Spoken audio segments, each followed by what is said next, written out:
नमस्कार और सुप्रभात। आज 21 अप्रैल 2020। मैं डॉक्टर आशुतोष। आज हम लोग काव्य सौंदर्य कक्षा नवम के लिए कविता पर काव्य सौंदर्य पढ़ रहे हैं। काव्य सौंदर्य के दो पक्ष होते हैं, दो भाग होते हैं। इसमें पहला होता है भाव सौंदर्य और दूसरा शिल्प सौंदर्य।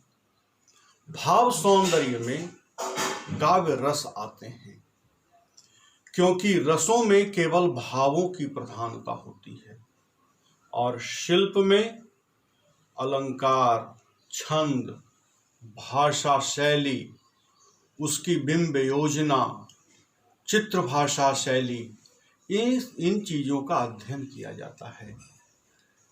सबसे पहले हम लोग भाव सौंदर्य में काव्य रस को पढ़ेंगे।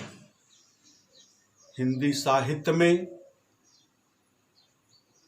आज काव्य रसों के 11 भेद माने गए हैं। उनमें सबसे पहला है श्रृंगार रस, क्योंकि श्रृंगार को ही रसराज भी कहा गया है। सभी रसों का राजा श्रृंगार रस है। कविता की जिन पंक्तियों में प्रेम सौंदर्य के भाव छुपे हों, तब श्रृंगार रस होता है। यह श्रृंगार रस केवल मानव हृदय में नहीं, पशु पक्षी प्रकृति सब जगह जहां सौंदर्य और प्रेम और आकर्षण है, हर स्थान पर श्रृंगार रस होगा। इसके दो पक्ष माने गए हैं, दो रूप हैं, संयोग श्रृंगार और दूसरा वियोग श्रृंगार। जैसे मोर पखा सिर ऊपर राखी हों, गुंज की माल गरे पहिरोंगी। ये संयोग श्रृंगार का उदाहरण है। गोपियां अपनी सखी से कहती हैं कि कृष्ण का प्रेम मुझे मिल जाए तो मैं अपने माथे पर मोर पखा सिर ऊपर राखी हूं। मोर का पंख भी हम धारण करने के लिए तैयार हैं, और गुंजों की माला भी मैं पहनने को तैयार हूं। तो ये संयोग श्रृंगार का उदाहरण है। वियोग श्रृंगार में कृष्ण जब मथुरा चले जाते हैं ब्रज से और फिर नहीं लौटते, तो उनके विरह में गोपियों का वह मधुवन, हरे भरे लताओं से भरा वो वन जंगल भी अच्छा नहीं लगता। वे उस मधुवन को, लताओं को, वृक्षों को कहती हैं, मधुवन तुम कत रहत हरे। हे मधुवन, तुम क्यों हरे भरे हो? विरह वियोग श्याम सुंदर को ठाढ़े क्यों जरे। तुम भी श्याम सुंदर के वियोग में खड़े खड़े क्यों नहीं जल जाते, सूख जाते। तो यह वियोग श्रृंगार है। काव्य का दूसरा रस है हास्य रस। कविता की पंक्तियों में हंसी का भाव जहां हो, वहां हास्य रस होता है।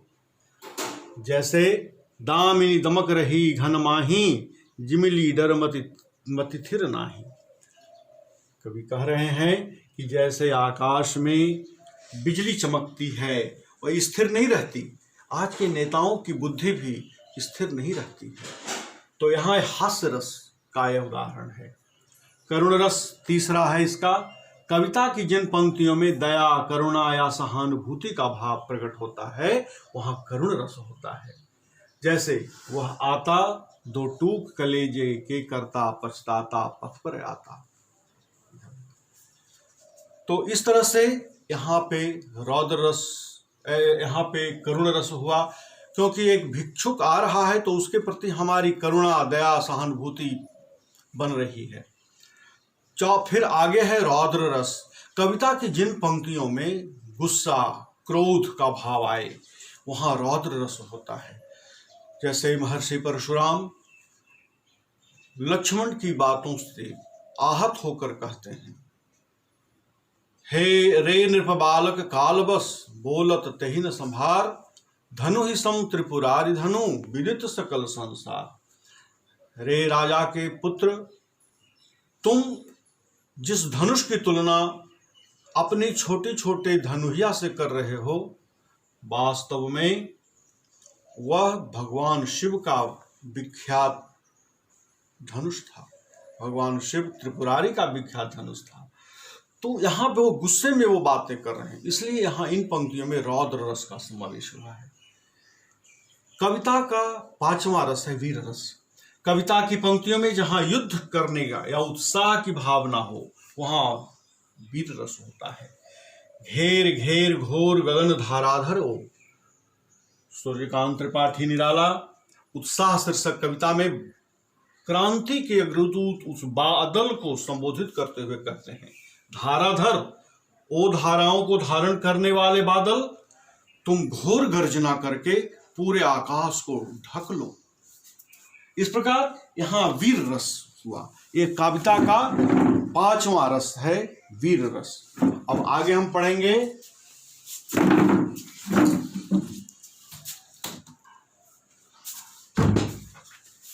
भयानक रस। कविता की जिन पंक्तियों में भय का भाव या वातावरण उपस्थित करने का संदेश हो, वहां भयानक रस होता है। जैसे कवि बिहारी लाल का यह दोहा है, एक ओर अजगर ही लखी, एक ओर मृगराय, बिकल बटोही बीच ही, प्रयो मूर्छा खाए। कोई राहगीर है जो जंगल से होता हुआ जा रहा है, उसने एक ओर अजगर को देख लिया, अजगर सांप को, वो बेहोश पड़ा था। एक ओर शेर है, ये दोनों को देखकर उसे मूर्छा आ गई। यहां भय से वो ग्रस्त हो गया, इसलिए वो यहां पर भयानक रस होगा। 7वां रस अद्भुत रस। कविता की जिन पंक्तियों में किसी अद्भुत दृश्य या भाव का वर्णन हो, वहां अद्भुत रस होता है। जैसे डगमग डगमग दिग्गज डोले, भगवान कुपित होकर बोले, जंजीर बड़ी क्या लाया है, तू मुझे बांधने आया है। कौरवों की सभा में जब दुर्योधन भगवान कृष्ण को गिरफ्तार करने चला, तब उन्होंने विराट रूप दिखाया और कहा कि तुम मुझे बांधने आए हो, मेरे पहले स्वरूप को देख लो। यह देख गगन मुझ में लय है, यह देख पवन मुझ में लय है। संसार झूलता है मुझ में, संसार फूलता है मुझ में, सब जन मुझी से पाते हैं, फिर लौट मुझी में आते हैं। इस दृश्य का जहाँ वर्णन हो रहा है, वह अद्भुत रस है कविता का। विभत्स रस। कविता का 8वां रस है विभत्स रस। कविता की जिन पंक्तियों में घृणा, अश्लीलता का भाव हो, वहां यह विभत्स रस होता है। जैसे सिर पर बैठो का आंख दो खात निकारत।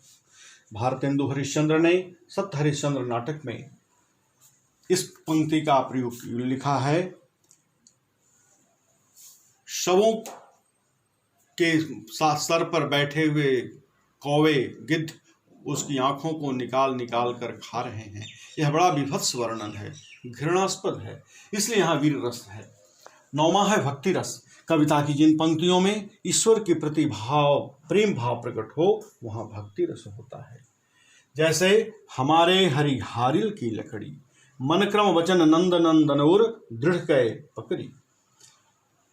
कविता की जिन पंक्तियों में ईश्वर के प्रति प्रेम भाव हो, गोपियां कहती हैं कि हमारे हरि जो कृष्ण हैं, वो हमारे हारिल की लकड़ी की तरह हमारे लिए हैं। हम लोग हारिल पक्षी जिस तरह से अपने पंजों में लकड़ी का टुकड़ा पकड़े रहती है, हम सभी गोपियां श्री कृष्ण का नाम निरंतर जाप कर रही हैं। तो यहाँ पर इन पंक्तियों में भक्ति रस दिखाई देता है, जिसका स्थायी भाव ईश्वर विषयक रति है। शांत रस। जिन पंक्तियों को पढ़ने पर हमारा मन बिल्कुल शांत हो जाए, वहाँ शांत रस होता है। जैसे जाऊं कहाँ तज चरण तुम्हारे, काको नाम पतित पावन यस कही अति दीन प्यारे। गोस्वामी तुलसीदास जी ने विनय पत्रिका में यह भगवान राम के प्रति अपनी भक्ति भावना दिखाते हुए लिखा है कि अब आपके चरणों को छोड़कर मैं कहाँ जाऊं। और सबसे अंतिम रस है वात्सल्य रस। जिन पंक्तियों को में बचपन के भाव उपस्थित हों, वहाँ वात्सल्य रस होता है। जैसे शोभित कर नवनीत लिए, घुटरुनी चलत रेणु तन मंडित मुख दधि लेप किए। भगवान कृष्ण घुटनों के बल बचपन में चल रहे हैं। वे हाथ में मक्खन लिए हुए हैं, मुंह में मक्खन लगा हुआ है और पूरे शरीर उनका धूल से सना हुआ है। ऐसा वर्णन, बचपन का वर्णन यहाँ वात्सल्य रस है। तो ये भाव सौंदर्य है कविता का। दूसरा इसका पक्ष है शिल्प सौंदर्य। इसमें भाषा शैली, कविता की भाषा ब्रज भाषा है, अवधी भाषा है, राजस्थानी भाषा है या खड़ी बोली है। कविता लिखने की शैली क्या है, दोहा में है, चौपाई में है, सवैया में है, कवित्व में है, पद में है, या मुक्त छंद की कविता है, या फिर उसमें बिंब योजना है, अलंकार है। ये सारे शिल्प सौंदर्य में आते हैं। शिल्प का अर्थ होता है उसकी बनावट, उसकी आकृति, उसकी रचना कैसी हुई है। तो ये शिल्प सौंदर्य है और ये भाव सौंदर्य। आज हम लोगों ने कक्षा नवम में देखा कि कविता का सौंदर्य क्या होता है और कविता में कितने प्रकार के सौंदर्य होते हैं। और इस तरह से आज की हमारी कक्षा समाप्त होती है। धन्यवाद बच्चों। अगले टॉपिक के साथ अगली कक्षा में मिलेंगे। तब तक के लिए नमस्कार।